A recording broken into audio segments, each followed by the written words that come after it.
Buenos días, ¿cómo están ustedes? Son las 8 de la mañana con 5 minutos. Lamento informarles que soy Nicolás Vergara, no Nicolás Vial, como decía la presentación. Pero en fin, aquí estamos. Consuelo, ¿cómo estás? Los que esperaban a Nico Vial se encontraron conmigo. ¿Cómo estás? Buenos días. Bien, ¿y tú cómo vas? Oye, bien, todo muy bien. Dije que eran las 8:05 Lo dijiste, del martes 4 de febrero. No sé si la fecha, pero ya se dijo. Bueno, sí, como dicen los mexicanos, si no nos vemos, ya nos vimos. Oye, a ver, ¿por dónde empezamos? ¿Te parece? Porque ayer fue un día de cifras económicas, que además con un IMASEC por sobre todo lo esperado, digamos. El mercado esperaba en torno al 4,5 y se fue al 6,6, o sea, ¿cómo te explico? La verdad que háblame de un cambio, digamos, háblame de una diferencia.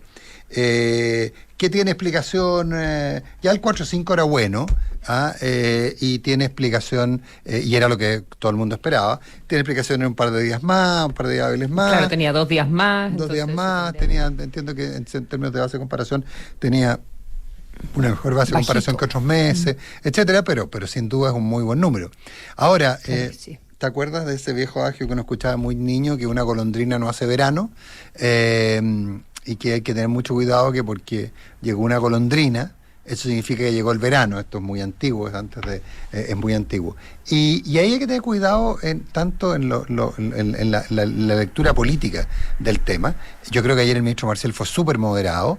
Él planteó que habíamos empezado la fase expansiva, pero qué cosa distinta va a decir el ministro de Hacienda que decir algo así, digamos. Y yo creo que él fue bastante moderado, en todo caso, porque además está a la sombra del déficit fiscal real versus el déficit proyectado, que también se conoció ayer.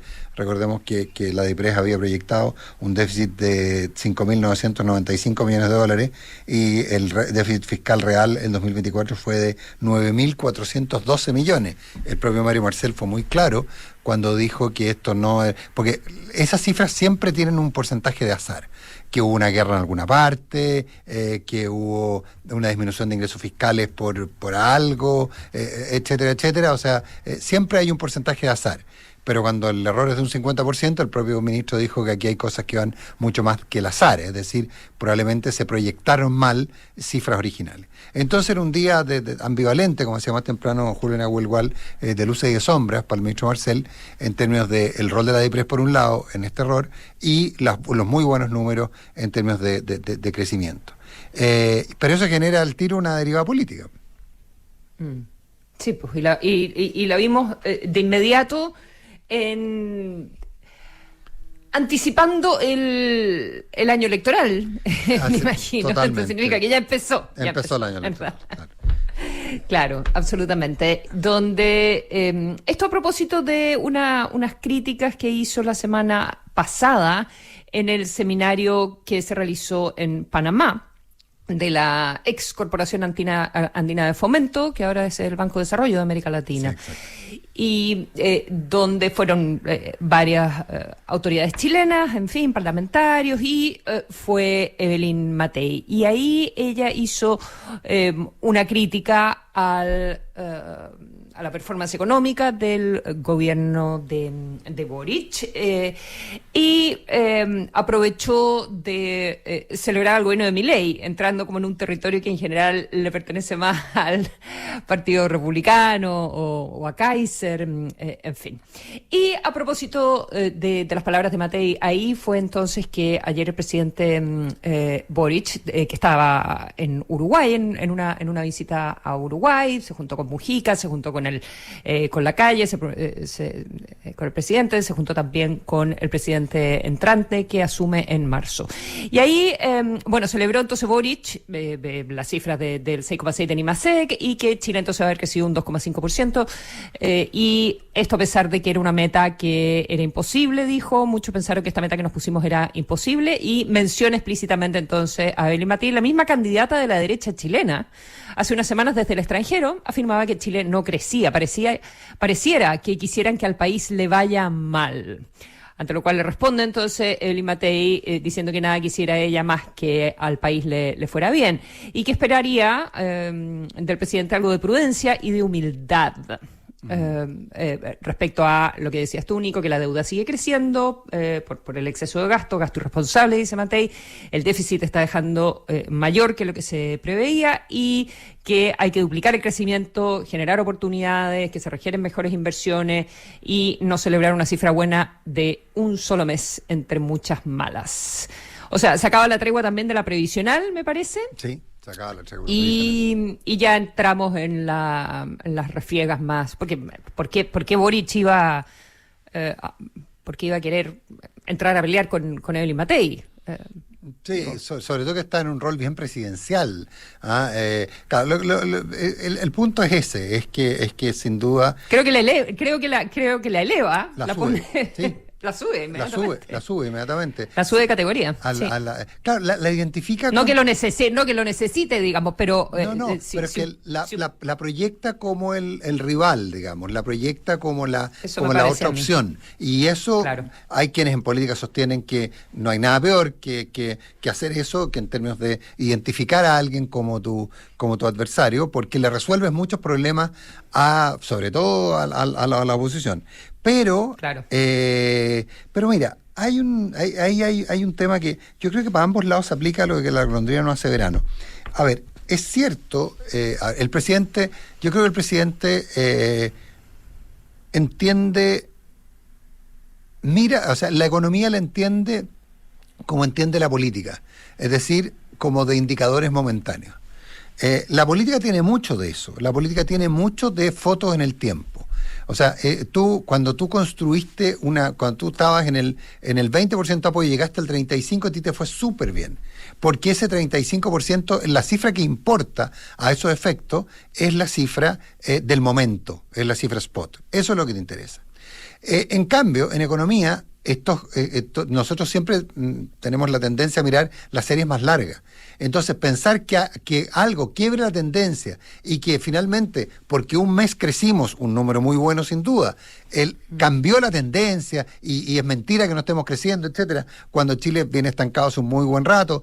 Aldo Lema me escribió hace un rato diciendo que siempre se habían subponderado los crecimientos, que a principios de este año se pensaba que la economía en Chile no iba a crecer más allá del 1,5 y va a terminar creciendo al 2,5 y un poquito más. Bueno, sí, efectivamente eso es cierto, pero el punto es que crecimientos del 2,5 si seguimos creciendo el 2,5, muchos de los supuestos de la reforma previsional, por ejemplo, no se van a cumplir, digamos, en términos de déficit, no en términos de reforma, porque la reforma teóricamente está autosustentada a partir del préstamo. Me refiero a PGU y otras cosas. Entonces, ese es el punto. Entonces, entender que la economía uno la puede analizar y la puede usar como arma arrojadiza política por una cifra puntual, es digamos, no entender mucho respecto de cómo se comportan los indicadores económicos. Pero a contrario sensu también, creo que es un error de los políticos hablar, comillas, mal, porque no está hablando mal, está constatando un hecho, está haciendo una crítica política, pero hablar, comillas, mal de Chile fuera, yo creo que también es un error político de Evelyn Matei, porque ella hace una constatación que es perfectamente válida, pero el punto práctico es que yo diría que políticamente no renta, no paga, como dicen en Argentina, usan otra expresión, el hablar que Chile está estancado fuera, cuando todavía tenemos el recuerdo de haber sido un país que era señero y que era ejemplo, lo que ya no ocurre. Pero yo creo que ahí, como te digo, creo que hay dos errores políticos en ambos casos, que es tomar miradas políticas muy, muy, muy cortas que finalmente no benefician a nadie. ¿Qué? No, nada. Pero los números son eso. buenos, Sí. El crecimiento va a estar en torno al 2,5 y un poquito más, pero insisto, declararnos felices por el 2,5 es un problema. Ahora, el déficit yo creo que es fácil decirlo, pero como el mejor resumen era el que hacías tú. Cuando te aumenta el déficit, te aumenta la deuda. Sí, ese es el punto. Cuando tú finalmente llegaste a fin de mes y no te alcanzó y te faltaron y los ingresos fueron menores que los gastos en un porcentaje más alto que tú calculabas, ¿qué es lo que tienes que hacer para seguir viviendo? Endeudarte. ¿Qué problema tenemos hoy día como país? Que estamos con un nivel de deuda muy alto, que viene creciendo en los últimos años, es cierto, pero estamos con un nivel de deuda muy alto. Y que finalmente el error es técnico, puede ser, también hay presiones, en fin, eso. 8 de la mañana con 16 minutos. ¿Llegaron o no llegaron los aranceles? No entendí mucho. Depende. Claro. Nos referimos a los aranceles a productos mexicanos y canadienses que ha planteado el presidente Donald Trump. Y chinos, por cierto. A ver, entonces, los aranceles como amenaza, realmente, los aranceles como herramienta para presionar, para demostrar poder, para presionar a los países a hacer lo que uno quiere que hagan, es realmente el asunto del fentanil y de la inmigración lo que estaba preocupando al presidente Trump, porque en la víspera de que se pusieran en práctica entonces los aranceles contra dos de sus principales socios comerciales, contra sus vecinos, con quienes negoció el mismo presidente Trump el año 2020 los términos del nuevo acuerdo de libre comercio de Norteamérica y de México, resulta que plantea que por efecto del fentanil y porque llega desde China el fentanil y entra por la frontera de México, nunca quedó muy claro por qué eso sería lo mismo para Canadá, en realidad porque el fentanil no entra por Canadá. Y en virtud de esta emergencia nacional, porque eso es lo que le permite no pasar por el Congreso con estas medidas, podía imponer los aranceles. Y lo suspende con un acuerdo que es válido por un mes, independiente de todos los nerviosismos del mercado, de los que ya podemos conversar. Y lo suspende a cambio del compromiso de tanto de México como de Canadá de llevar tropas a la frontera.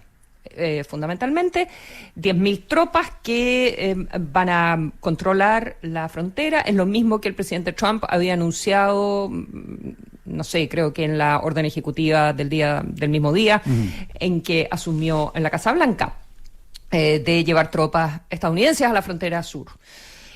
Y a cambio de que algo que le había exigido Sheinbaum, que decía el problema también son las armas, y todas las armas vienen de Estados Unidos, las armas que tienen las bandas acá y los carteles, etcétera, etcétera. Entonces Estados Unidos también tiene que hacer una pega ahí. Entonces se comprometió Trump a trabajar en esa línea, en el control de armas y que no bajen las armas a México. Y a establecer entonces una mesa de trabajo de largo plazo sobre inmigración y medidas bien parecidas luego, como unas 2 horas más tarde, diría yo, con Canadá. ¿Qué significa esto? Nadie sabe muy bien. Nadie sabe muy bien. Por eso guardé un piadoso silencio. Ante tu pregunta, ¿qué significa esto? Guardé un piadoso silencio. Sí. A ver, varias posibles interpretaciones. La verdad es que sería muy patudo en decir que entiendo qué es lo que está pasando. Porque el 10% a China sí ya entró en vigencia. Las acciones en general, los mercados europeos, a ver, en Europa están bajando ya a propósito de que entró en vigencia los aranceles con China y los mercados asiáticos están mejor que en el día de ayer. Las tecnológicas están subiendo, pero porque están leyendo todo tipo de pequeñas señales por aquí y por allá. Por ejemplo, dice que tiene casi listo el acuerdo con TikTok, que hay mucho interés por la venta de TikTok, y que esto sería estupendo para China.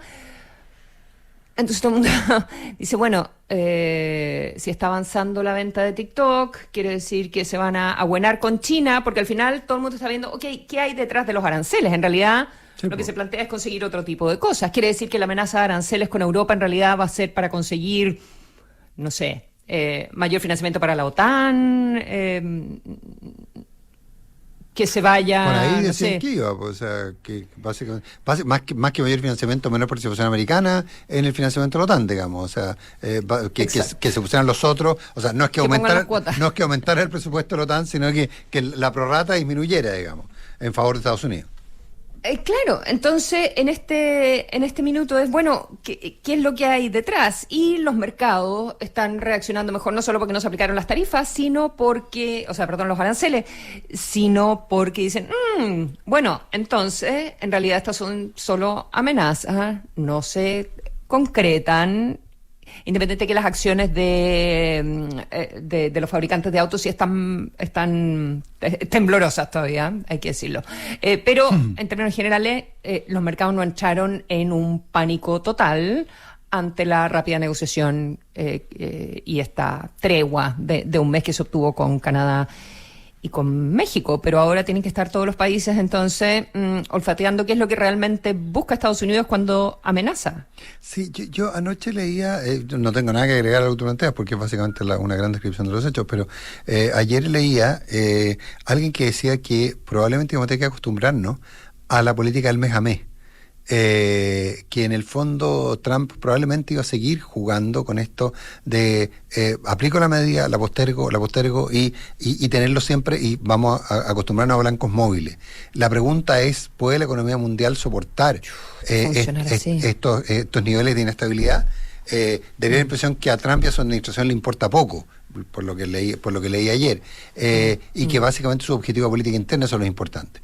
Pero ojo con la apreciación del dólar, que también es un tema que va rápidamente va a empezar a afectarlo internamente, y sus propios partidarios van a empezar a decirle ojo que nos estamos poniendo caro y le vamos a empezar a regalar mercados a otros, sobre todo a China, le empieza a regalar mercados. Entonces China todo esto no mencionamos que aplicó de vuelta entonces unos aranceles entre 10 y 15% al gas, al GNL, al gas natural licuado, al petróleo también, equipamiento para equipamiento agrícola, ¿qué más? Carbón, y que todo esto entraría en un par de días más en vigencia, para el día lunes de la próxima semana, para el 10. Uh-huh. No sé exactamente qué peso tienen esas exportaciones, o sea, cuánto le duele a Estados Unidos esa medida. Sí, ¿ya? Sí, sobre todo que finalmente pueden, no es tan relevante tampoco para China, porque porque en el fondo él tiene otras fuentes también, digamos, si los gringos no dejan de vender, además por otro lado es medio fungible, el origen no es tan claro, etcétera. Pero no. Hicieron también una investigación sobre Google. Sí, en China. En China, claro. Entonces, bueno, el punto para mí es que si la administración Trump pretende que nos acostumbremos a vivir al día en el fondo, o al mes, eso va a traer un nuevo escenario, y ese escenario parece no ser conveniente para nadie, pero tampoco parece ser conveniente para Estados Unidos. Entonces eso es lo que hace que la gente bien pensante en el fondo diga, a ver, momento, esto no va a durar tanto. Esto no puede, más que no puede durar tanto. Probablemente por ahí viene la pregunta. Es que ¿sabes lo que pasa? Es que también depende, si esto es de verdad una herramienta de presión, uno para demostrar que tienes poder, que te hacen caso, que eres capaz de cambiar el statu quo. Con cosas relativamente chicas, porque con cosas súper chicas, pero muy simbólicas. Mándanos cuantos militares a la frontera, digamos, no mueve demasiado la aguja en ninguna dirección, pero da la sensación de que yo soy el que manda en el mundo. Soy el que manda en el mundo, claro. Exactamente. Y eso puede ser una señal muy poderosa, pero también si es que es Pedrito y el Lobo, deja de tener un poquitito de efecto. Pero acuérdate que en el cuento Pedrito del Lobo, esto se lo escuché hace muchos años un profesor, el cuento Pedrito del Lobo es aplicable en Pedrito y el Lobo, pero cuando se trata de tu plata, tú no llegas a la tercera vez. ¿Te acuerdas que eran las 3 veces, digamos? No llegas a la tercera vez. Entonces, las decisiones económicas son más racionales en ese aspecto. En fin, 8 de la mañana con 24 minutos. Oye, ayer se promulgó finalmente la ley antiterrorista, prácticamente sin ningún cambio. ¿Te acuerdas que habían recurrido al Tribunal Constitucional por el tema de las medidas intrusivas? Esas finalmente el Tribunal Constitucional las vetó, con lo cual queda básicamente el proyecto que fue aprobado. ¿Las vetó? ¿Las vetó? No, pues al revés, las validó. ¿Las validó? Las Claro. validó, perdón, dije lo contrario, perdón. O yo entendí mal, no sé, pero la cosa es que las yo validó. puedo haber dicho, todavía estoy bajo los efectos de muchas cosas. ¿Del alcohol y las drogas? Del alcohol y las drogas, sí, no, pero drogas legales a partir de unos exámenes médicos que me hice ayer. Entonces, bueno, el punto es ese, es que finalmente quedó bastante parecido. Un grupo de parlamentarios, entiendo que fundamentalmente el Frente Amplio y Comunista habían recurrido al Tribunal Constitucional para declarar estas medidas intrusivas, declararlas inconstitucionales. No ocurrió así.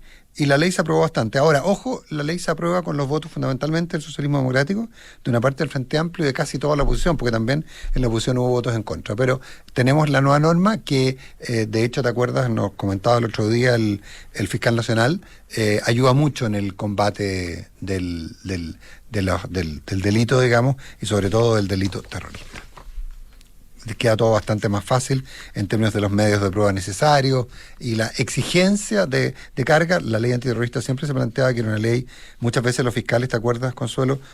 Era porque era muy subjetiva, era el asunto de la intención. De la intención. Y aquí esto Entonces, queda... ahora eliminas la intención y se establecen los hechos. Si es que haces determinadas cosas, es calificable de terrorismo. Que están más o menos establecidas en la ley, es un acto terrorista. Y no resiste mayores interpretaciones, que era lo que llevaba a que, por ejemplo, en la macrozona Araucanía, los fiscales en general fueran por el delito de incendio y no por el delito de acto terrorista cuando se trataba de quema de maquinaria, cosas por el estilo, que eran claramente acciones terroristas, porque resultaba muy difícil probarlas porque había que probar la intención. Yo diría que ese es el gran cambio, un cambio bastante perseguido, y que en su minuto, digamos, generó un cambio bastante importante en la lógica de combate antiterrorista. 8:27.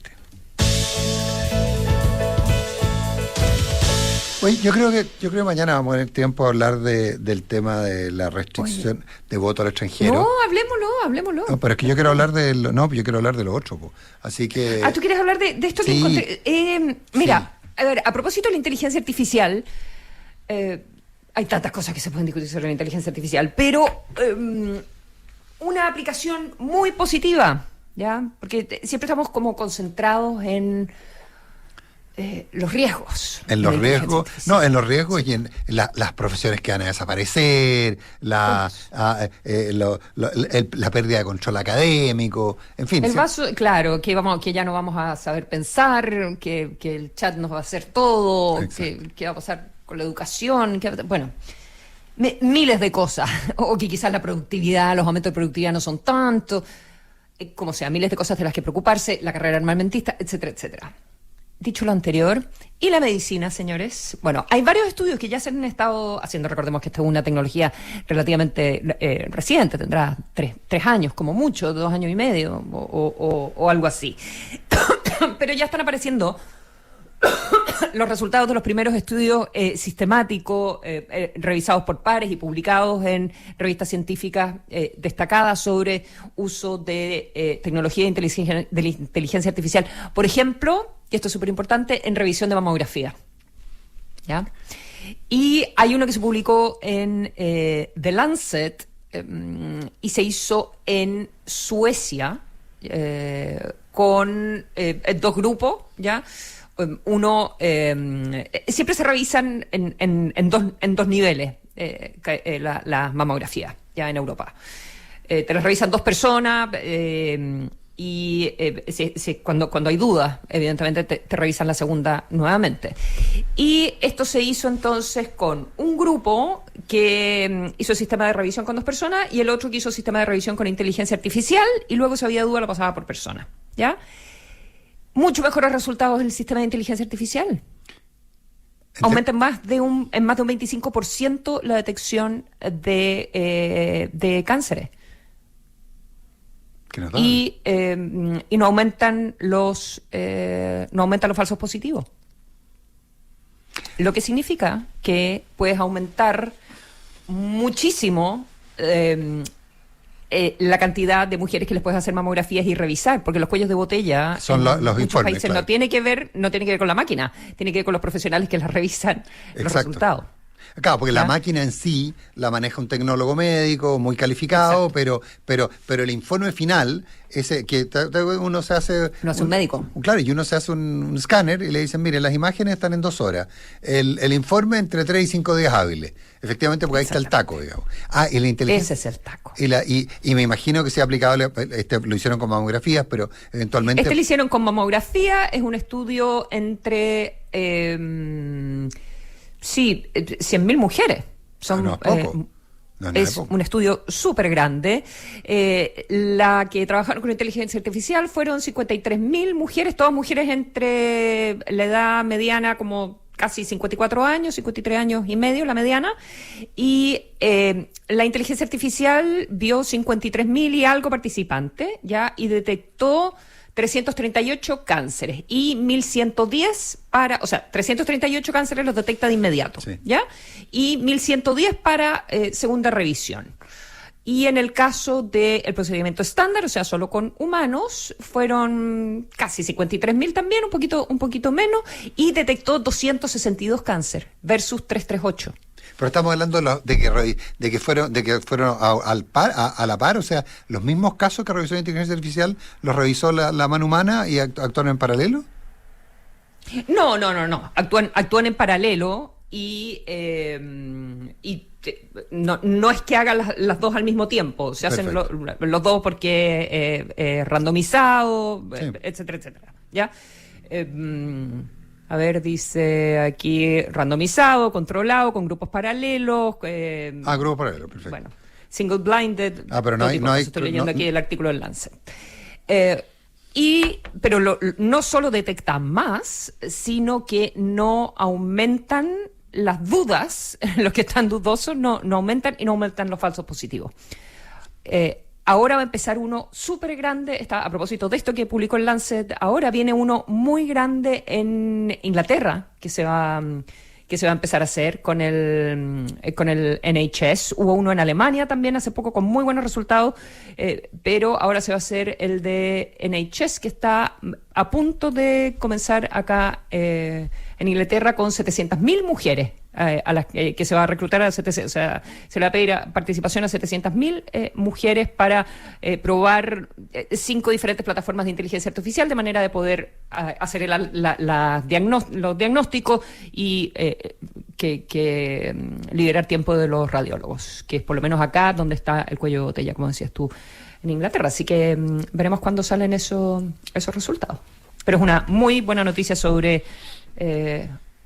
Sí. Utilizaciones concretas, digamos. Sí, yo creo que en todo este tema de la inteligencia artificial, de los medios digitales y todo, en medicina probablemente es impresionante esta capacidad hoy día de interconsulta, sí. En que tú estás en cualquier parte del mundo y las imágenes y lo viajan a una velocidad impresionante y pueden verte profesionales en distintos lugares. En fin, ahora lo que también alguna vez leí que también aumenta las brechas porque todo esto requiere bases tecnológicas importantes. Entonces, si tú no tienes los instrumentos para llegar a esas cosas, bueno, aumenta aún más la brecha. Pero me parece una tremenda noticia. 8 de la mañana con 34 minutos.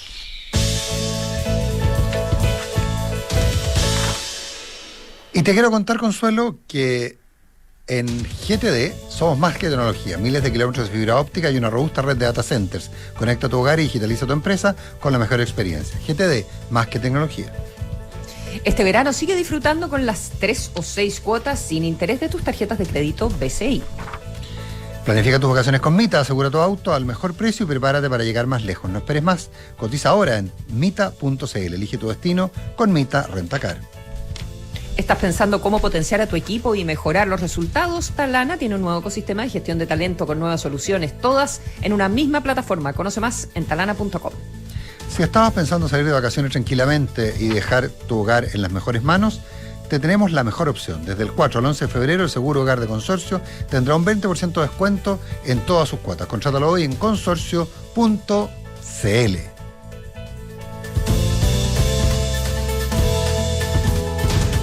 La opinión, la conversación y la actualidad siguen en el aire. Esto es Hablemos en Off, en Duna. Sonidos de tu mundo.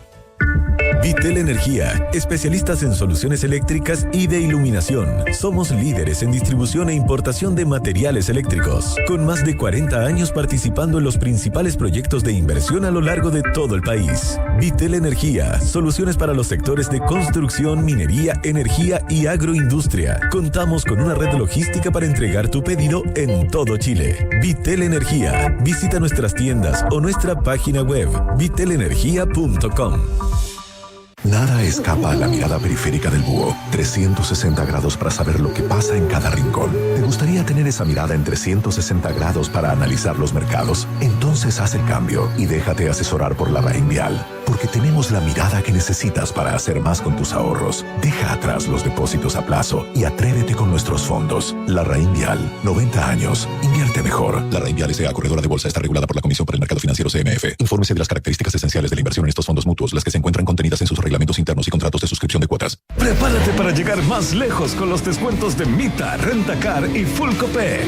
Reserva hoy en mita.cl y accede a un cupón de descuento de 50 pesos por litro de combustible, además de un 25% de descuento en tus arriendos diarios de autos. Mita, elige tu destino. Nosotros te llevamos. Promoción válida solo para clientes Full Copec. Imagina la tranquilidad de saber que tu casa está siempre segura. Protege tu hogar de robos, incendios y sismos con el seguro de Hogar Consorcio, que también incluye servicio de cerrajería, electricidad, gasfitería y más. En Consorcio tienes tu banco, tu seguro y la tranquilidad que necesitas para avanzar. Tu vida más tranquila, tu vida más Consorcio. Cotízalo 100% online en consorcio.cl. El riesgo es cubierto por Consorcio Seguros Generales. Esta información representa un resumen de las coberturas y asistencias. Más información de las características, condiciones, límites y exclusiones de este seguro en consorcio.cl o smfchile.cl. Somos GTD, una compañía de tecnología que crece en el mundo. Somos más que una robusta red de data centers.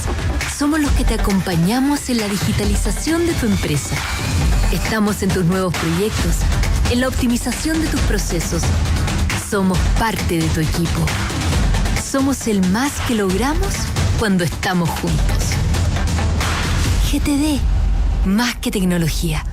En AFP Habitat acompañamos a nuestros afiliados hacia un futuro mejor. Porque somos líderes en APP y Cuenta 2, ofrecemos asesorías personalizadas e innovamos en servicios digitales. Esto nos llevó a ser reconocidos por Mercoempresas como la AFP con mejor reputación corporativa en Chile en 2024, lo que refuerza nuestro compromiso y cercanía. Gracias a cada uno de nuestros colaboradores y afiliados. AFP Habitat, más de 40 años juntos haciendo crecer tus ahorros.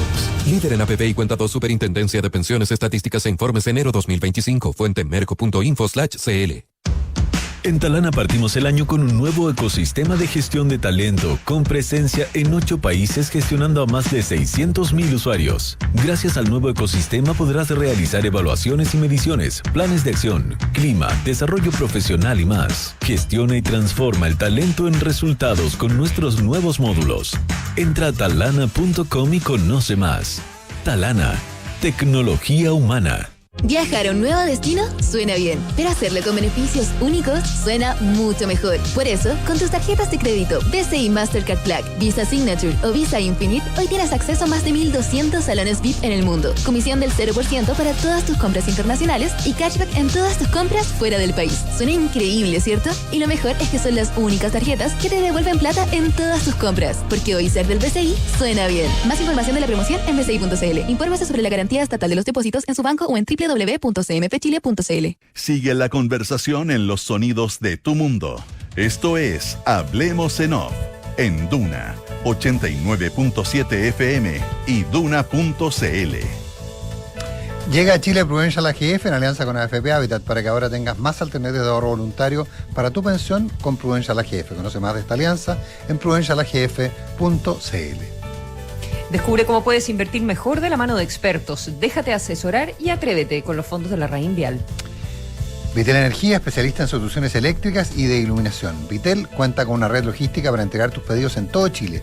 Visita sus tiendas o la página web vitelenergia.com. Son las 8 de la mañana con 40 minutos y tomamos contacto con el gobernador de la región de la Araucanía, René Zaffirio. Gobernador, ¿qué tal? Muy buenos días. Gracias por estar con nosotros. Muy buenos días, Nicolás. Buenos días, Consuelo. Encantado de estar con ustedes. Muy buenos días, gracias por acompañarnos, René. Gobernador, hartos temas que conversar sobre su región, pero en primer término quisiera saber cómo ve la extensión del trabajo de la Comisión para la Paz y el Entendimiento, que debería haber entregado su informe a fines de la semana pasada.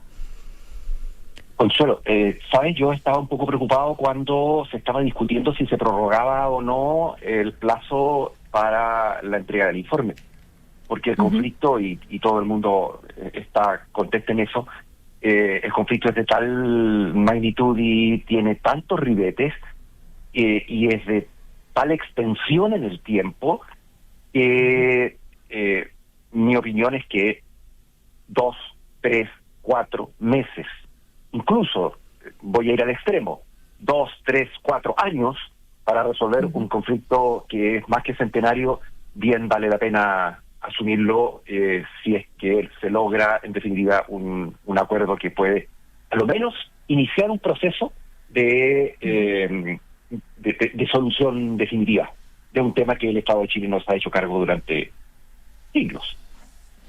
O sea, usted es de la idea que esta comisión, este grupo de personas, tiene que seguir trabajando hasta que las velas no ardan. Absolutamente, al estilo del Concilio Vaticano. Yo los encerraría en un espacio muy cómodo, muy amplio, muy acogedor, hasta lograr que se pongan de acuerdo. Y con la misma, y considera que la actual conformación del grupo que está trabajando ahí es un grupo que representa todas las posiciones y por lo tanto son las personas con las que usted considera que hay que seguir buscando las propuestas. Yo desde ese punto de vista, yo creo que siempre se puede hacer mejor. Sin embargo, los nombres que aparecen como miembros de la comisión no actúan solos, actúan con equipos de asesores, hay allí senador, hay exministros, hay personas destacadas. Tuve la fortuna de conversar largamente con el exministro Moreno siendo diputado y puedo dar plena fe de las convicciones que él tiene respecto de este tema y de el empeño que ha puesto, probablemente junto con otros de los miembros de la comisión, en que al final podamos salir adelante con esta situación. Usted probablemente está en la zona, tiene un conocimiento histórico del tema. Tengo una duda. Daría la impresión, y tal vez será porque lo miramos de acá y lo centramos en una sola cosa, que el gran problema es el tema de las tierras, que finalmente los representantes de los pueblos originarios, en el fondo, en este caso el pueblo mapuche, donde la cosa topa es en la exigencia de devoluciones de tierras y los conceptos mediante los cuales pretenden que se devuelvan las tierras. ¿Ese es el gran punto de tope? No hay, en general, mucho trascendido, lo que en general, hasta la etapa en que está la comisión, me parece bien. No hay mucho trascendido respecto de los contenidos más de fondo respecto de la comisión.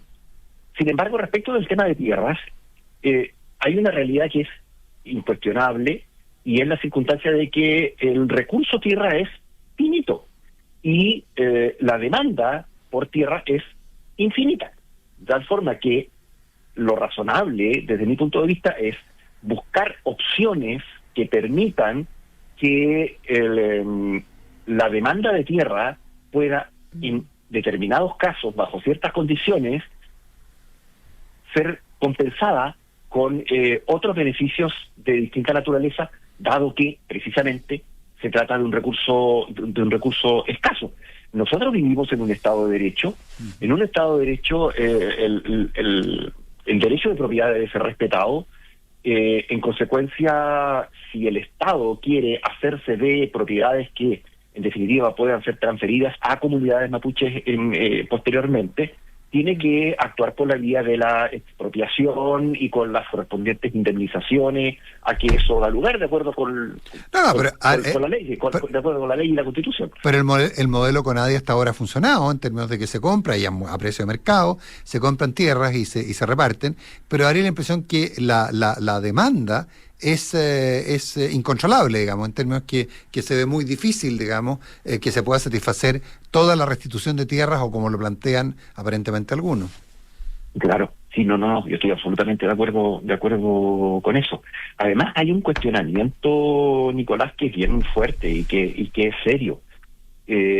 Hay un cuestionamiento a la labor de la CONADI, no solo durante este gobierno. Mira, en la región, y esto ya más un poco tomando un poco más en broma un tema tan serio como este, la CONADI es conocida en la región como la CONNADIE. Es decir, lo que se quiere representar es decir que las decisiones de la CONADI en definitiva no dejan satisfecho a nadie, porque se ha hecho mucho alarde de que CONADI no transferiría propiedades rurales a aquellas comunidades o grupos que hubieran participado en hechos de violencia y que por esa vía ejercen presión sea a los propietarios de esos predios o en colusión con los mismos propietarios ejercer presión conjunta para lograr la adquisición definitiva del predio y la restitución posterior. De tal manera que en ese tema en particular, yo diría que hay mucho que conversar y al parecer está haciendo, digo al parecer porque no hay certeza de ello tampoco, al parecer está haciendo el tema de tope del acuerdo. Por eso insisto, si se necesita más tiempo, todo el tiempo que sea necesario, a mi juicio debemos estar disponibles para que se siga conversando y se logre arribar a un acuerdo. El gran escollo es que haya o pudiera haber miembros de esta comisión que estén disponibles para tirar el mantel en un momento determinado con el objeto de que no se produzca acuerdo. Tenemos que pensar que estamos en un año electoral, las cosas, la forma como se toman las decisiones durante un año electoral son diferentes, se toman con una perspectiva diferente, y yo no quisiera que todos los temas asociados al conflicto mapuche se tomaran como una bandera de carácter electoral. Estamos conversando con el gobernador de la Araucanía, René Zafirio. A propósito de los hechos de violencia, a mediados de enero se prorrogó nuevamente el estado de excepción en la macrozona sur, 2 provincias de Biobío y en la región de la Araucanía. Y esto ya se ha convertido en la normalidad, porque hablamos de medidas que están vigentes desde mayo del 2022 y cada vez que se renueva, el gobierno plantea que las cifras han ido mejorando y ¿qué significa eso? ¿Que va a ser así para siempre? ¿Cómo lo ve ahora desde la gobernación? Lo que pasa es lo siguiente. Yo siendo diputado voté en contra de los estados de excepción constitucional, no porque no me preocupara la violencia que existía en el ámbito rural, sino porque siempre entendí que en el largo plazo nos íbamos a enfrentar a una situación similar a la actual. Es decir, una norma de carácter excepcional modificada de hecho por prórrogas indefinidas, ya casi 3 años, por prórrogas que han, producido el efecto de modificar la norma constitucional, transformando un estado de carácter excepcional en un estado permanente. Un primer elemento. El segundo elemento que me hacía tener dudas respecto de la eficacia del estado de excepción tenía que ver con que la presencia del ejército en colaboración con las policías en las zonas del conflicto iba a significar en definitiva que no se iba a tomar las medidas necesarias para fortalecer institucionalmente a las policías que por mandato de la Constitución son las únicas que pueden ejercer una función policial. Y eso en alguna medida ha ocurrido. Ahora, la baja de episodios de violencia a que hacía referencia Nicolás ha sido efectivamente importante, del orden del 48%. Y esto no lo ha dicho el gobierno solamente, lo ha dicho la multigremial de los empresarios, que llevan un registro, además, una especie de semáforo que mensualmente contabiliza los episodios de violencia y los caracteriza. De tal manera que la baja es real. Pero tenemos que entender esto no desde la mirada de quienes no formamos parte del pueblo mapuche. Tenemos que entender esto desde la mirada del pueblo mapuche. Estos son periodos que desgraciadamente son cíclicos.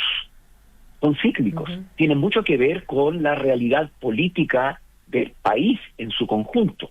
El pueblo mapuche tiene una larga historia en estas materias y sabe perfectamente en qué momentos ejercer presión y en qué momentos no hacerlo.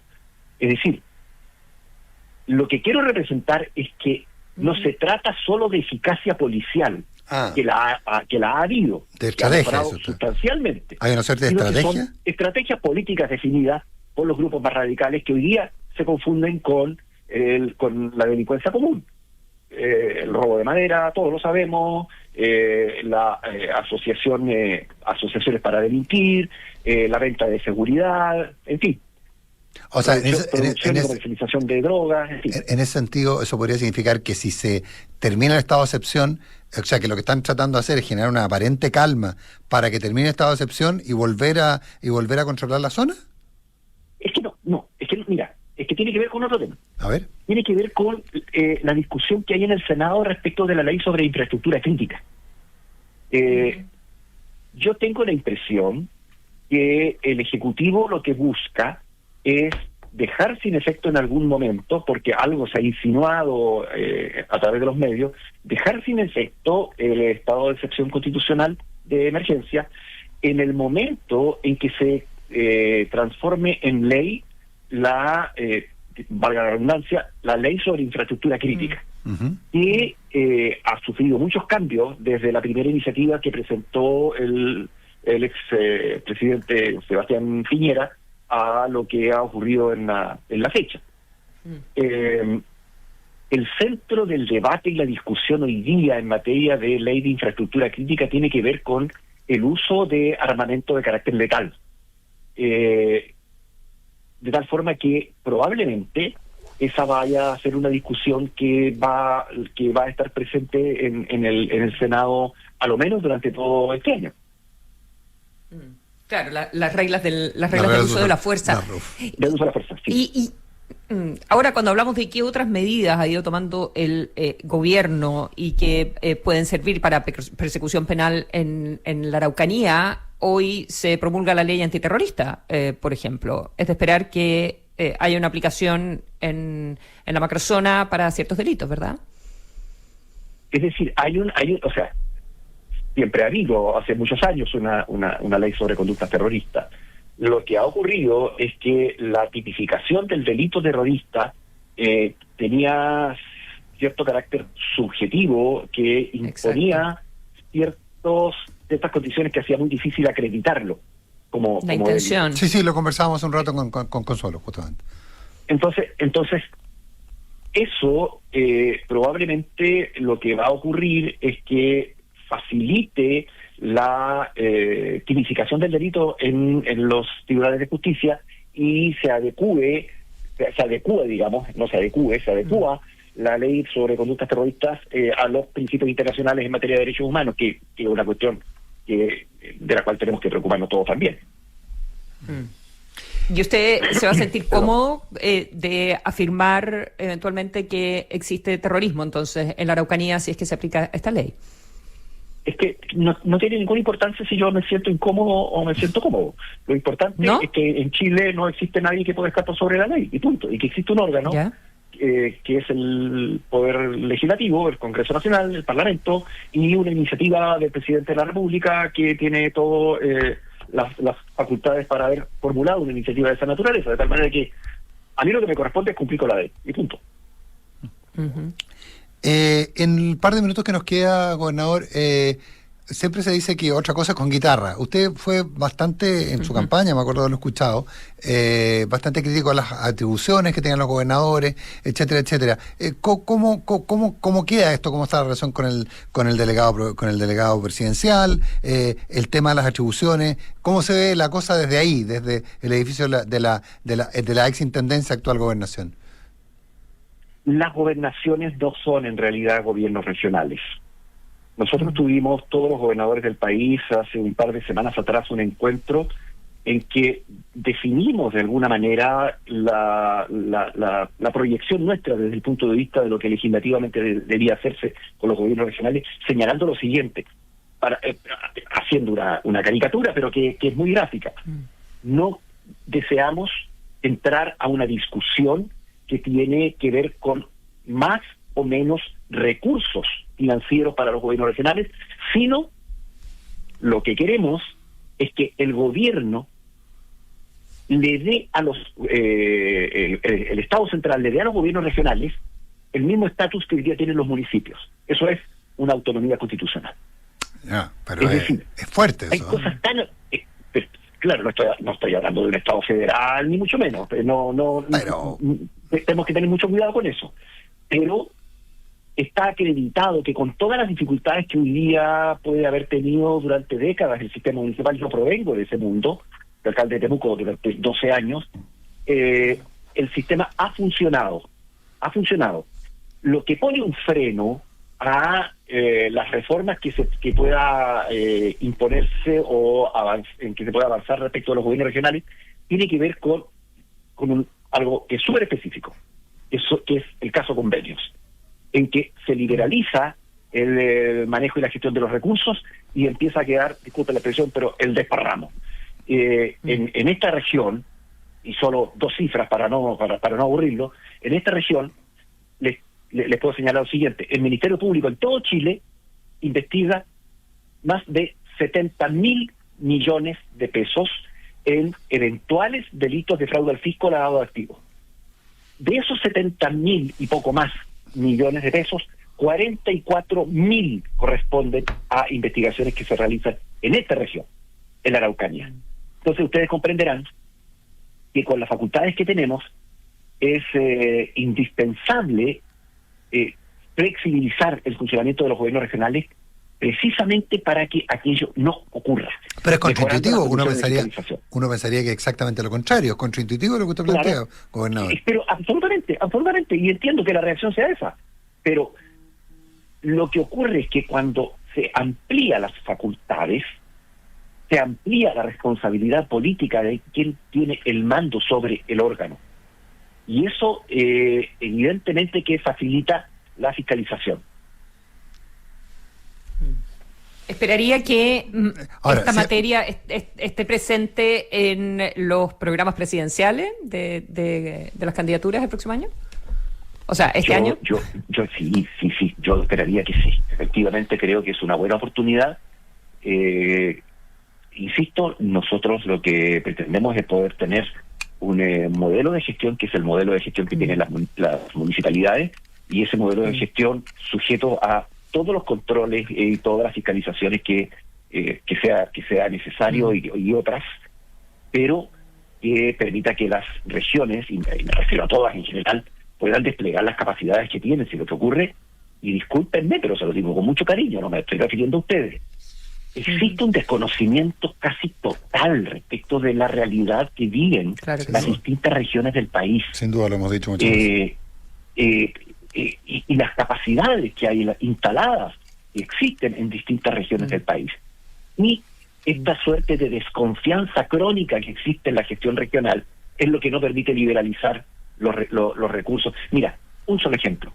Los gobiernos regionales pueden comprar un vehículo, por ejemplo, pero quien resuelve miren el absurdo, cuántos litros de gasolina o de benzina puede usar ese vehículo al mes, lo resuelve un funcionario del Ministerio de Hacienda en Santiago. Mira, es solo una caricatura, pero es Ahora, buen pero, ejemplo, pero creo, eso ocurre, para decidir esto. pero eso ocurre con no puede muchos, funcionar. pero eso ocurre con muchos servicios públicos. Pero sin duda es interesante el planteamiento que usted hace y, como le digo, resulta al menos contraintuitivo. Gobernador, yo tengo, yo sé que ya no queda tiempo, pero No, como es pero- febrero me voy a pasar un poco. Sí, dale. Gobernador, a propósito de campañas presidenciales, ¿cómo está viendo ese panorama de esa cancha? Mira, ¿El oficialismo? Si tengo 20 segundos se los digo. Y un minuto también. Ok, gracias. Gracias por la generosidad. Mira, se trata de lo siguiente. Yo soy gobernador de una región que tiene características muy distintas del resto de las regiones del país, que vive circunstancias muy distintas y mucho más complejas que el resto de las regiones del país. No digo que las otras no tengan problemas, pero esta tiene sus particularidades. Yo fui candidato independiente. Gané la elección como independiente. Estoy ejerciendo mi función como independiente y no me voy a vincular ni con candidaturas presidenciales ni con candidaturas parlamentarias, precisamente porque entiendo que la única manera que la Araucanía tiene para salir adelante del embrollo en que estamos es haciendo gestión transversal desde el gobierno regional, ejerciendo un liderazgo fuerte, pero muy transversal, enfocado exclusivamente en los temas propios de la región y ejerciendo presión al centro, de tal manera que de alguna forma, se escuche, en definitiva, la voz de la región para superar los conflictos históricos que hemos tenido y que el Estado central no ha sido capaz de superar. Gobernador René Zafiri, 1.000.000 de gracias por haber estado conversando con nosotros, gobernador de la Araucanía. Muchas gracias, gobernador. Gracias a ustedes, que tengan un muy buen día. Consuelo, nos vemos mañana. Buenos días. Buenos días. Chao, Nicolás, nos vemos Chao, mañana. Nos vemos mañana. Esto fue Hablemos en Off, un clásico